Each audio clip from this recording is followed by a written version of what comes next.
আসসালামু আলাইকুম রহমতুল্লাহি ওবরাকাত। আমরা আগামীকালকে আসছিলাম সিলেট উপশহর মডেল মাদ্রাসায় একটি প্রোগ্রামে। আজকে ফজরের নামাজের পর ভাবলাম একটু শাহলিম শাহজালাল মাজার থেকে একটু ঘুরে আসি, শাহজালাল মাজারটা একটু জিয়ারত করে আসি। আমাদের সাথে আছেন মুফতি আসাদ আকন্দ ভাই।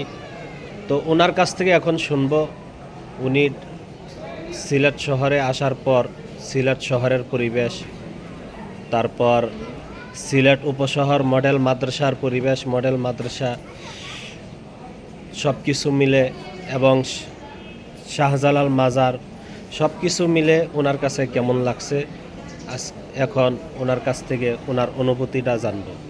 শুক্রিয়া। আসসালামু আলাইকুম রহমতুল্লাহ। আমরা বাংলাদেশ প্রাইভেট মাদ্রাসা পরিষদের পক্ষ থেকে সিলেটে আমরা সম্মেলনের জন্য এসেছি।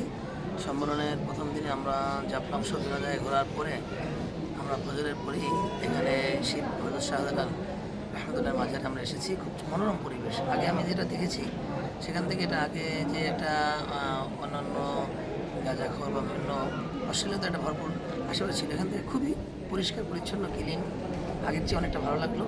এবং বিশেষ করে আমার আজকে খুবই ভালো লাগছে যে আমরা আমাদের সম্মেলনকে কেন্দ্র করে সিলেটের মতো একটি জায়গায় আল্লাহর ওলিদের একটি স্থানে আমরা আসার সুযোগ পেয়েছি। সবাইকে বলবো যে আপনারা বাংলাদেশের এই প্রকৃতি ঘুরে দেখুন, অশ্লীলতার পরিহার করুন এবং দিন এবং উম্মার ক্ষেত্রে সবাই এগিয়ে আসুন। আসসালামু আলাইকুম রহমতুল্লাহ। ঠিক আছে, আসাদ ভাইকে অসংখ্য ধন্যবাদ ওনার মনের আবেগ, ওনার অনুভূতি প্রকাশ করার জন্য ওনাকে অসংখ্য ধন্যবাদ।